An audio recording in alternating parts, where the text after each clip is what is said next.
Olá! Este é o podcast Contabilidade Essencial Hoje, Amanhã e Sempre. Uma iniciativa do Conselho Regional de Contabilidade do Estado de São Paulo, voltada para todos os profissionais do setor, escritórios de contabilidade e para empresas que contratam seus serviços. Mensalmente você terá aqui informações, opiniões e orientações importantes sobre contabilidade. CRCSP, unindo ideias e vencendo desafios. A sigla ESG, que remete às palavras ambiental, social e governança em inglês, está em evidência. Cada vez mais essa agenda amadurece e se consolida em todo o mundo, com grandes organizações concordando em adotar métricas ligadas à sustentabilidade, impacto socioambiental e governança. Utilizada pela primeira vez em 2004 em uma Carta das Nações Unidas às principais instituições financeiras do mundo, ela virou mantra no alto escalão das empresas após o começo da pandemia, que aumentou a pressão para que CEOs e conselhos de administração adotem uma agenda centrada em todos os stakeholders e não somente nos acionistas. Hoje, a ESG é a essência do que é a própria sustentabilidade. E qual a relevância do contador nesse novo cenário? Afinal, não estamos falando de métricas e balanços financeiros, mas de iniciativas ligadas à neutralidade das emissões de carbono e outras ações de sustentabilidade. Uma disrupção positiva na área contábil está a caminho. Em novembro, deve ser lançado o Conselho de Padrões de Sustentabilidade Internacional, o ISSB, órgão que se espelharia no papel do Conselho de Padrões de Contabilidade Internacional, IASB, na definição de normas contábeis. Com a adoção dessas métricas padronizadas e mais empresas passando a divulgar questões de ESG, há expectativa de novas oportunidades profissionais para os contadores. Para falar sobre esse novo cenário, o podcast Contabilidade Essencial Hoje, Amanhã e Sempre, do Conselho Regional de Contabilidade do Estado de São Paulo, convida Ana Carolina Oliveira, especialista em ESG, que vai nos dar um panorama da ESG na contabilidade, os desafios e as oportunidades que surgem. Ana Carolina possui 10 anos de experiência em sustentabilidade corporativa, gestão ambiental, responsabilidade social e mudanças climáticas, atuando em projetos nos setores de telecomunicações, energia, mineração, óleo, gás e entretenimento, seguros e infraestrutura. Atualmente é gerente de ESG em uma grande empresa do setor de energia. É engenheira agrícola e ambiental pela Universidade Federal de Viçosa, com vivência internacional na University of Illinois e University of La Verne, nos Estados Unidos, e MBA em Gestão de Negócios pela Universidade de São Paulo. Muito obrigado por ter aceito o nosso convite, Ana Carolina. Eu que agradeço a oportunidade de estar aqui falando um pouquinho com você e espero que eu possa contribuir. Ana Carolina, como grande especialista nesse tema, gostaria que você nos contasse um pouco sobre a sua experiência atuando na área de ESG de grandes empresas.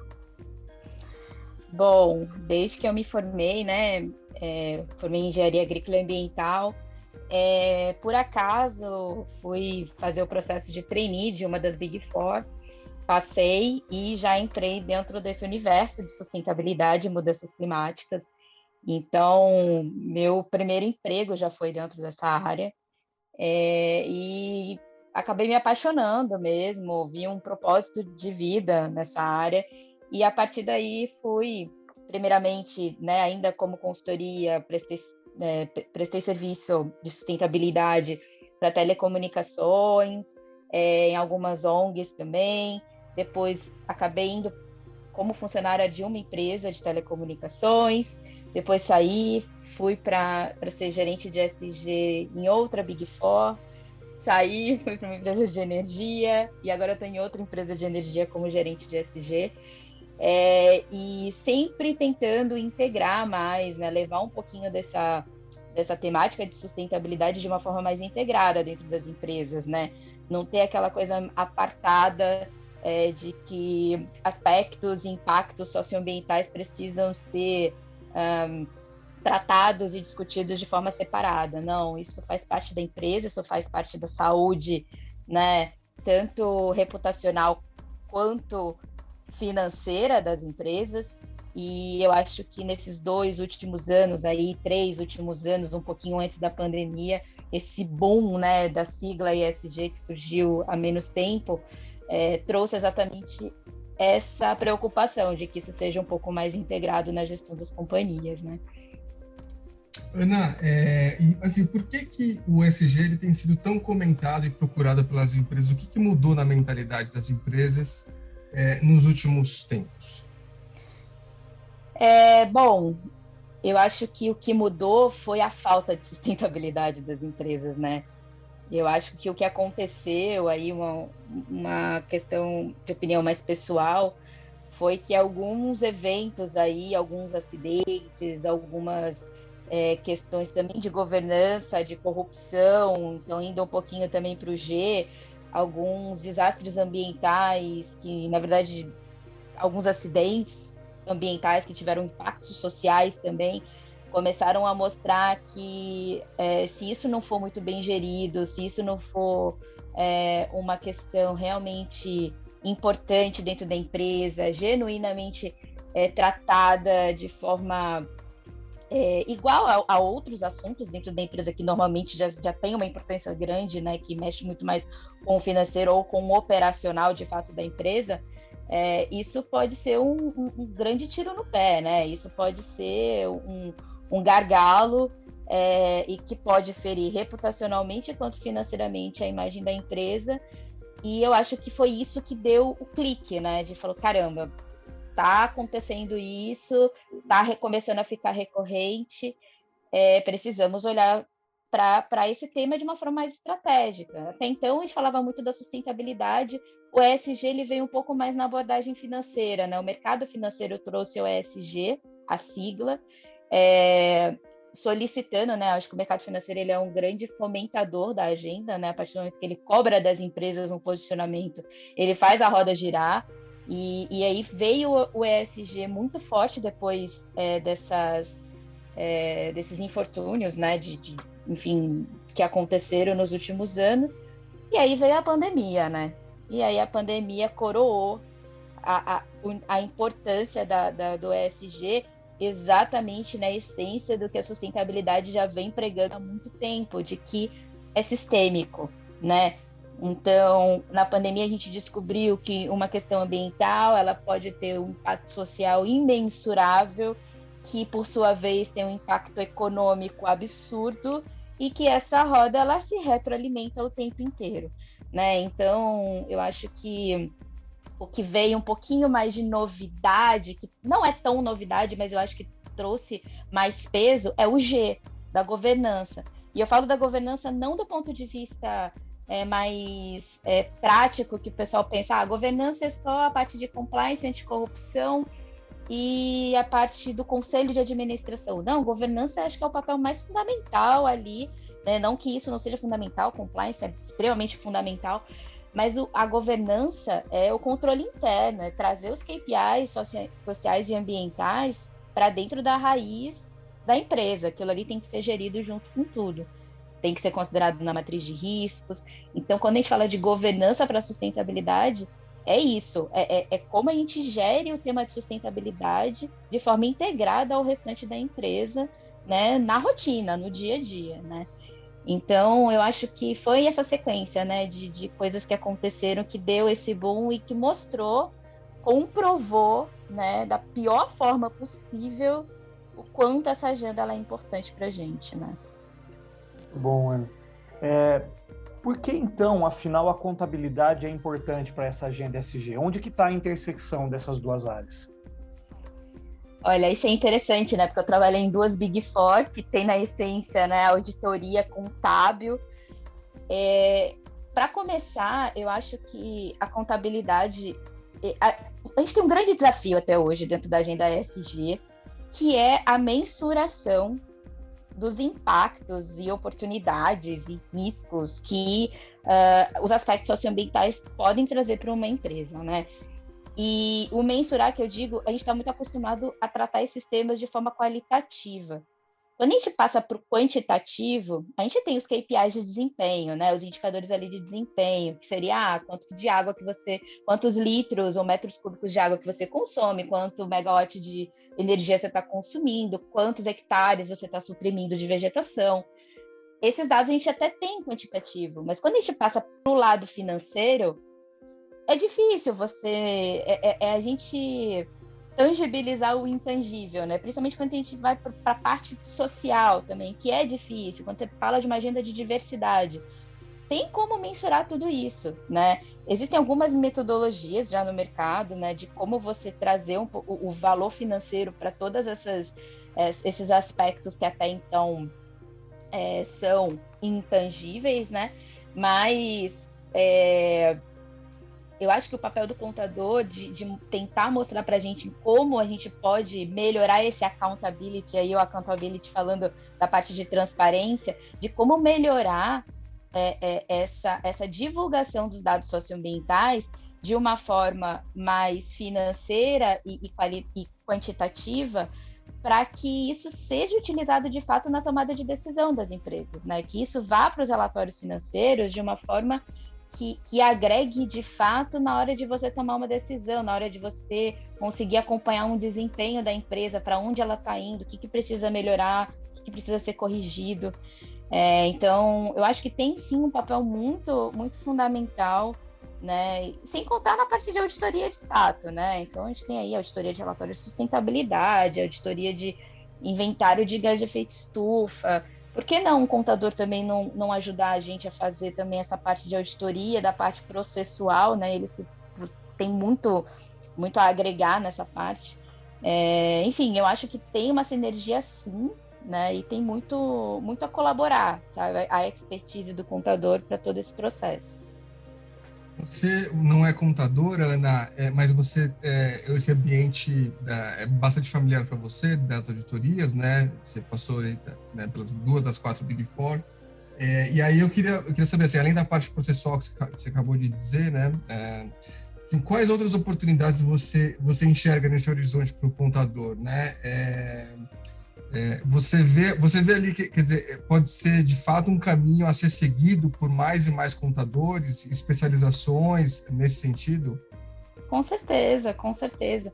Eu acho que um outro desafio, além do mensurar, né, financeiramente esses impactos, é você assegurar que aquilo que está sendo divulgado pelas empresas está certo, está correto. É o evitar o tal do green social washing, que, juntamente com o boom do ESG, ele teve também um boom de green social washing, né? Porque, assim como eu falei no início, né, as instituições financeiras, elas estão sendo grandes fomentadoras da agenda e estão cobrando de fato, né? Para você ter acesso a capital, se você não tiver um desempenho mínimo aceitável, né, em relação às questões socioambientais da sua empresa, você não recebe dinheiro, você não consegue financiamento, né? Você está vendo aí, dia após dia, BNDES lançando algumas restrições de investimento que não vai mais existir, eles não vão investir em algumas linhas de negócio.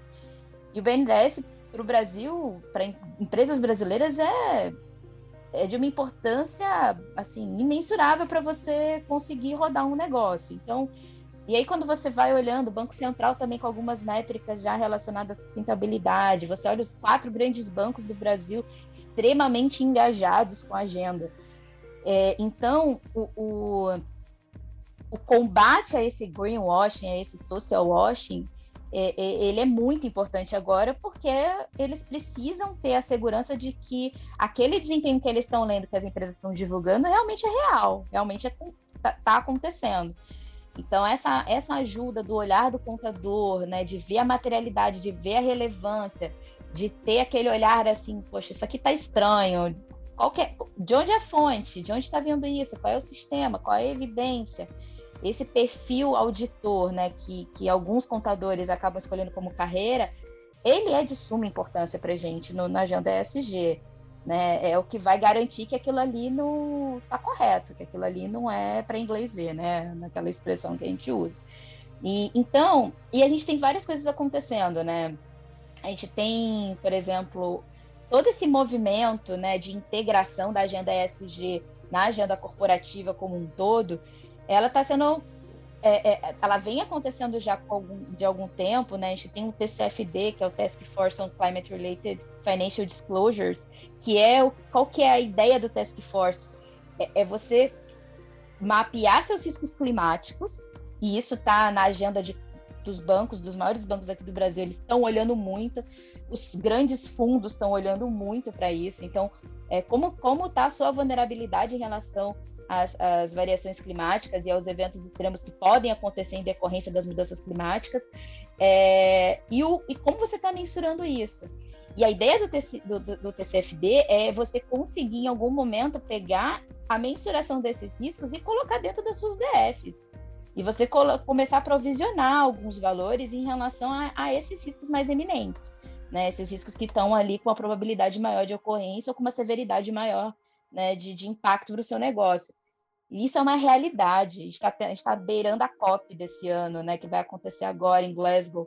Isso é um dos temas que vão ser discutidos lá. E isso já é uma tendência real que as empresas já estão começando a se estruturar. Então, o contador ele precisa saber que quando ele for pegar uma DF, ele vai se deparar com esse tipo de dado. Ele vai precisar começar a se preparar para isso. Ele vai ter que buscar conhecimento para entender o que aquilo ali quer dizer ali dentro, né? Seja numa auditoria, seja ele dentro da empresa produzindo aquele arquivo. Outra coisa também que aconteceu agora recentemente, numa emissão de bond, por exemplo, né? Isso está muito comum hoje em dia. Tem os green bonds, os social bonds, os sustainable bonds, os transition bonds, todos eles relacionados com a agenda da ESG, né? Então, você consegue ter uma emissão, né, e você consegue acessar um capital em condições muito mais favoráveis de financiamento, né, se você comprovar algumas premissas ali socioambientais. Só que para você garantir aquelas condições no longo prazo, você precisa ter o accountability, né? Você precisa demonstrar que você continua cumprindo todos os requisitos que você se comprometeu no início na hora de você emitir aquele bond. E quem que recebe essas solicitações dos debenturistas? São os contadores da área de controladoria, pessoal do financeiro. Então, isso está virando algo realmente integrado. Então, cada vez mais os contadores, eles precisam entender minimamente do que se está falando no mercado, e é o que eles vão conseguir garantir ainda mais um capital interessante para a empresa, né? Ana, e nesse cenário, né, o que você imagina que pode ser o impacto de uma possível criação do Conselho de Padrões de Sustentabilidade Internacional, e se isso irá afetar e como irá afetar o trabalho dos contadores e auditores no Brasil? Bom, eu não sei como que a CVM tem, né, se relacionado com essa nova demanda. Eu sei que no ano passado, num esforço inédito entre as 4 Big Fours, né, junto com um conselho, né, internacional de grandes empresas, foi feito um standard, né, um padrão de reporte de KPIs, de informações ESG, baseados em padrões que já existem, já são largamente utilizados, que é o GRI, que é o Global Reporting Initiative, que é o guia para você fazer um relatório de sustentabilidade que é utilizado pelas empresas do mundo todo. Tem o SASB também, que também é um outro padrão que também é utilizado em conjunto com o GRI.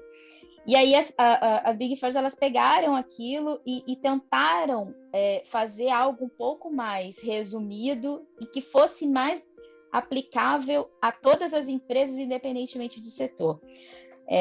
Tem alguns pontos, né, críticos em relação a isso, porque você não pode comparar uma empresa de um setor de energia com uma empresa de setor alimentício, por exemplo. Né? Os desafios são diferentes, os temas relevantes são diferentes, mas é interessante que você padronize ao máximo, né, essas informações, que as informações elas sejam divulgadas dentro de um mesmo contexto, dentro de uma mesma unidade de medição, dentro de uma mesma estrutura de reporte, exatamente para que essas empresas elas possam ser comparáveis, né? Então você precisa ter um documento que, se você pegar o relatório de sustentabilidade de uma empresa do setor de oil e gas e pegar uma empresa do setor de vestuário, né, você vai olhar e vai entender que dentro do contexto de cada uma, essa aqui está com desempenho X e essa aqui está com desempenho Y, né? Afinal, os fundos, eles não olham qual setor eles vão, né, investir. Tudo bem, também olham isso, né, em qual setor eles vão investir, mas você tem fundos ali que você está investindo em empresas, né, de diferentes setores, e você precisa minimamente ter uma saúde ali semelhante, independentemente do setor, para você conseguir ter uma carteira mais atrativa. Mas o que eu estou querendo chegar é que a padronização ela é extremamente importante. Eu acho que esse esforço das Big Four do ano passado ficou num piloto que está rodando, eu sei que está rodando, tem algumas empresas colocando em prática, ainda não vi o final, o resultado disso de nenhuma empresa, mas eu acredito que isso já seja uma evolução dessa iniciativa, exatamente para ficar algo como mais obrigatório, um padrão, assim, é esse o padrão que todo mundo tem que seguir. E isso eu acho que tem sim algo a agregar, e eu acho que a ideia é trazer isso para dentro dos relatórios financeiros mesmo, ter algo mais integrado, mais único, né? A gente tem uma iniciativa também que não é de hoje, já é de alguns anos, que é o relato integrado, né? Que é o Integrated Reporting. Inclusive, ele juntou com o SASB agora, recentemente, exatamente nesse movimento também de tentar padronizar e deixar as coisas um pouco, diminuir um pouco a sopa de letrinhas que é o mundo do ESG, né? Se eu começar a falar aqui, é CDP, é o IR, é o SASB, é o GRI, então, tipo, ad eterno, eu fico falando um monte de sigla aqui. Então, nesse movimento, o Integrated Reporting ele já fez essa junção com o SASB, e o SASB ele tem um perfil de ter os KPIs mais voltados para geração de valor, né, de você medir a geração de valor de cada aspecto socioambiental da sua empresa. Já pensando, o Integrated Reporting, eles já pensavam em trazer o socioambiental para os relatórios financeiros, né? Então, vamos dizer que já tem várias iniciativas seguindo para esse caminho. Essa vai ser mais uma, mas pode ser que, como ela está vindo de um órgão internacional, que pode ser que ele imponha que seja esse, pronto, e acabou, pode ser que funcione e que fique mais fácil, principalmente para os índices de mercado avaliarem as empresas dentro de uma mesma régua, que isso é um outro problema que a gente lida muito hoje, né? Você pega ali as várias agências de rating para uma mesma empresa, tem uma empresa que ela é A numa agência de rating e é C na outra agência de rating, em ESG, porque elas usam métricas diferentes. Então, isso pode melhorar nesse aspecto, mas eu tenho uma preocupação que é com a materialidade, né? De que seja respeitado aquilo que é de fato relevante para cada empresa, né? E isso pode variar de acordo com a região que essa empresa opera, país, setor, produto, enfim, cadeia de valor, isso pode variar de N formas, né? E isso é importante que você considere, que você leve em consideração. Minha única preocupação é essa, mas a padronização ela tem muito a agregar, com certeza. Muitos executivos do alto escalão de grandes companhias enxergam os balanços financeiros apenas como uma questão de ficar em conformidade com as regras. Você acha que essa deve ser a mesma percepção em relação à divulgação das métricas sustentáveis, ou, de fato, eles passarão a enxergar um valor agregado? Bom, eu espero do fundo do meu coração que eles passem a enxergar o valor agregado. E assim, qual que é o ponto? Acho que voltando até nas minhas falas iniciais, nas primeiras perguntas, como que o ESG, ele de fato estourou, né? Com a falta de visão de valor agregado, né? Com a marginalização, assim, poxa, quando eu comecei, eu nem sou tão antiga assim, há 10 anos atrás, tenho colegas que já estão há 20, 25 anos trabalhando, assim, muito na base da paixão, porque tem que ser muito apaixonado por sustentabilidade para aguentar tanto tempo e ter o deleite de estar vivendo esse momento agora, porque realmente é o hashtag Vivi para Ver, né? Precisou muita coisa catastrófica acontecer para que as empresas de fato olhassem para a agenda. Da Rio 90 para cá, né, Ana? Poxa, precisava ter chegado nesse ponto? Não precisava, muita coisa podia ter sido evitada se de fato fosse levado em consideração todo o valor agregado que uma agenda de sustentabilidade pode proporcionar para uma empresa, para a sociedade. E assim, a agenda de sustentabilidade, ela não é restrita à empresa, não. Ela é aplicável na sociedade em geral, em ONGs, nos órgãos públicos, em Essa prefeituras. demora se deve a quê, né? especificamente, Ana? Dá para atribuir a algo ou alguém? Eu acho que não, assim, eu acredito... Olha, essa é uma boa pergunta, viu?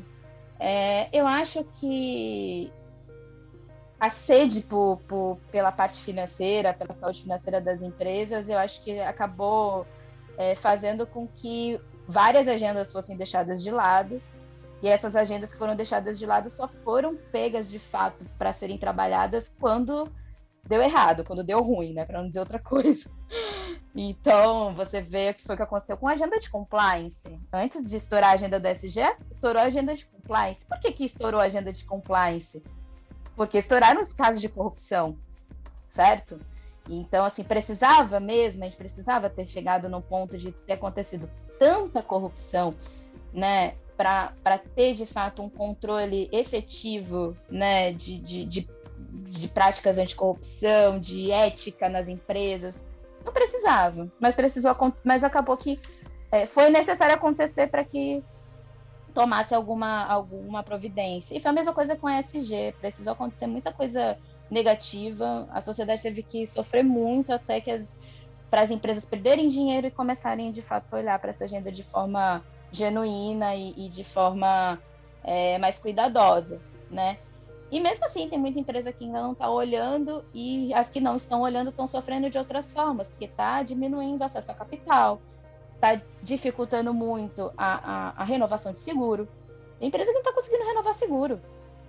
E se falando de Brasil, né, num país ainda em desenvolvimento, eu acho que priorizou-se muito um lado financeiro em momentos que estavam propícios para isso e acabaram deixando de lado coisas que poderiam dificultar um pouco o acesso ao dinheiro, porque realmente, né, você tem que organizar a casa, você tem que parar, rever processo, rever tudo. Então, isso muitas vezes acaba atrasando projetos e tudo mais, né?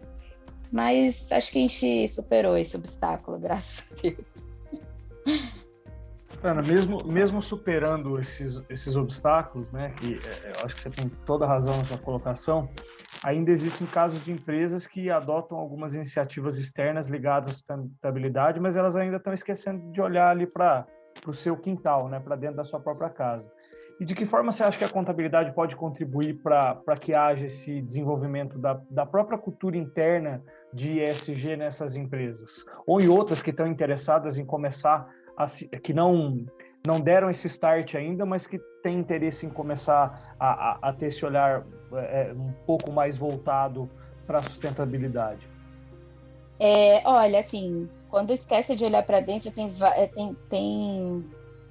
tem muita coisa envolvida nisso, né? Um exemplo clássico também é a própria agenda de diversidade, né? Às vezes a empresa fica muito preocupada em comprar crédito de carbono, em compensar suas emissões, em ter uma agenda ambiental impecável, e quando olha para dentro está esquecendo de um dos problemas estruturais mais críticos no Brasil. Eu acho que se tem um tema que eu né, como brasileira, falaria que é relevante, é material para qualquer empresa que opera no Brasil, é diversidade. Teria que estar na materialidade de todo mundo como relevante, né?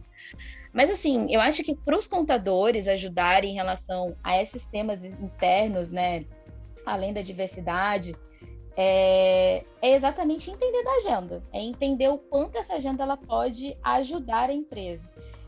E o papel do contador, o papel do pessoal da controladoria, né, do pessoal do financeiro da empresa, do M&A, ele é essencial para internalizar, falar assim, até organizar, olha, o mercado está pedindo isso, isso, isso e isso da gente.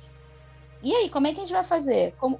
E mostrar, se a gente não entregar isso, se a gente não reportar nesse formato que eles estão pedindo, as consequências serão essas e essas. E estruturar isso mesmo, sabe? É você conhecer o que você precisa reportar para o mercado e começar a engajar internamente as pessoas certas para que você consiga ter aquilo muito bem feito e quase que automático para você reportar assim que você precisar. não precisar ser aquele barata voa de, meu Deus, pediram para amanhã os debenturistas, como que está o nosso desempenho ambiental na planta tal que recebeu o investimento do bonde que a gente emitiu agora há pouco tempo. Cara, não sei, para amanhã eu não consigo, né? Então eu acho que essa visão que os contadores eles conseguem ter mais big picture, né? Mais assim, do todo, e se eles conseguirem fazer isso, né, bem desencadeado em etapas e mostrando quem é o ponto focal de cada área que vai ajudá-lo a conseguir essas informações e colocar aquilo numa rotina, cara, perfeito, assim, não tem como dar errado. E eu acho que é isso que falta, sabe, nas empresas, essa organização, essa governança, né, que pode ser muito bem ajudada pelo setor financeiro. E do ponto de vista da auditoria, é aquilo que eu falei, é ajudar, de fato, a sempre melhorar. É você olhar, assim, a gente precisa olhar a auditoria como uma grande oportunidade de melhoria, né? Não como aquelas pessoas que vão lá bater a nossa porta para achar coisa errada, né? A auditoria é para ajudar a gente a melhorar, não é para... né? Então, assim, eu acho que tem um pouquinho disso também. Deixar as preconcepções de lado, assim, né? Os preconceitos com os auditores, né? Exatamente. A gente sabe, Ana, que o Brasil tem uma legislação complexa, né? Mas até que ponto as posições de líderes governamentais, dependente de questões partidárias, ideológicas, né? Elas podem interferir nessa agenda e influenciar positivamente também a contabilidade e a auditoria ligadas às questões ESG? Olha, a gente tem uma legislação tão complexa quanto a complexidade da nossa biodiversidade e nossa riqueza de recursos naturais. Eu acho que tem que ser complexa mesmo, tem que ser dificultada sim, qualquer processo de licenciamento, qualquer processo de acesso, né, e exploração desses recursos naturais, ele tem que ser muito bem embasado e muito bem estruturado. Mas assim, o que vai acontecer daqui para frente é que, independentemente de partido, de ideologia que tiver à frente, comandando o nosso país, não tem como deixar essa agenda abandonada, não tem como você fazer qualquer tipo de desmonte, porque a cobrança ela está vindo lá de fora. A gente vive de exportação também, principalmente de alimentos, né? A gente é um grande produtor de alimentos no mundo inteiro. Vai bater na porta de lá, eles vão pedir documentações, aprovações e tanta burocracia que, independentemente da gente ter uma regra mais flexível ou não aqui, a gente vai bater no nosso parceiro internacional, né, no nosso importador, ele vai pedir, a régua dele vai estar ainda mais alta, né?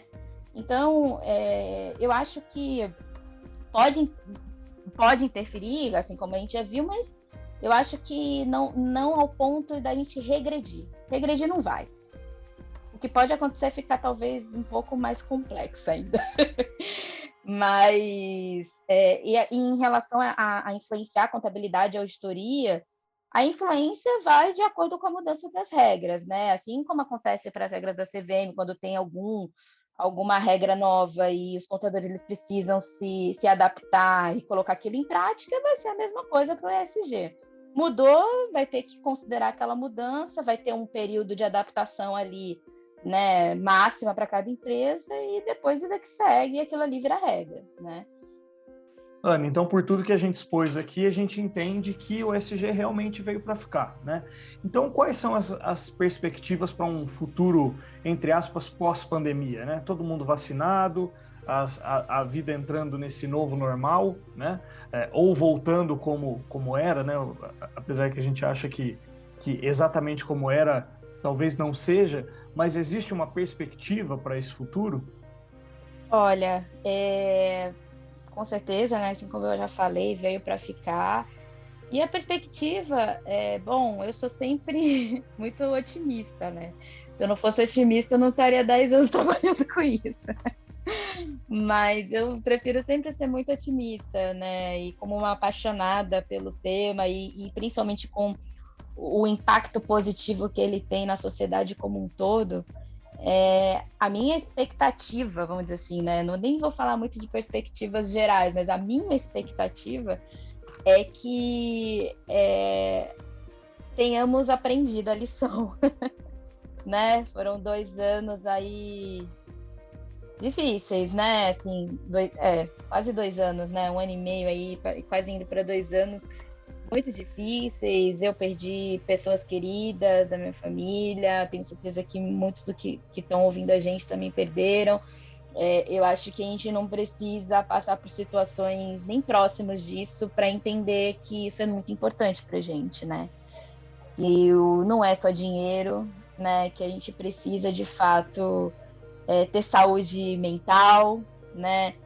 Ter essa parte social muito, muito bem estabelecida, se preocupar com o próximo, cuidar da nossa saúde, respeitar o meio ambiente.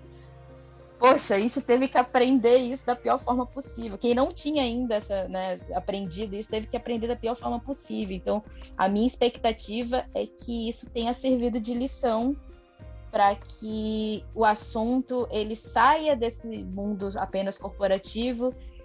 Muito bom. E é uma pena, mas a gente está chegando ao final do nosso programa, né? Eu quero agradecer imensamente a participação da Ana Carolina Oliveira por esses esclarecimentos ótimos que ela nos trouxe, né? E, Ana, fique à vontade para fazer as suas considerações finais e a sua despedida, por favor. Poxa, foi uma honra. Muito obrigada pelo convite. Fico muito feliz de ter esse espaço. E minha mensagem final é que todo mundo que aí estiver dentro de uma empresa ou, né, olhando aí para os governantes, sempre lembre dessa agenda e lembre do potencial que ela tem de mudar a nossa realidade, né? E lembrem sempre que isso não se faz sozinho, não é algo que uma área de sustentabilidade dentro de uma empresa vai fazer sozinha. Então, quando você vê uma pessoa que está trabalhando com sustentabilidade, está lá pedindo que você responda um indicador e tá lá te enchendo o saco para você fazer isso, saiba que isso é para um propósito maior e que ela precisa de ajuda, que se você não ajudar, a gente não consegue sair do lugar. Então, acho que a agenda da sustentabilidade ela é muito comunitária, ela precisa da ajuda de todos, né? Todos fazem parte dessa agenda e eu espero que todos consigam ajudar de fato a ela decolar e continuar lá em cima. Muito obrigado. Muito obrigado. Essa foi a Ana Carolina Oliveira. Obrigado também aos nossos ouvintes que nos acompanham. Lembramos que vocês podem conferir todos os episódios anteriores nos principais streamings de música e podcasts. Não deixe de acessar o portal e as redes sociais do Conselho Regional de Contabilidade do Estado de São Paulo para saber todas as últimas notícias da entidade. Até o próximo programa. Um abraço. CRCSP, unindo ideias e vencendo desafios.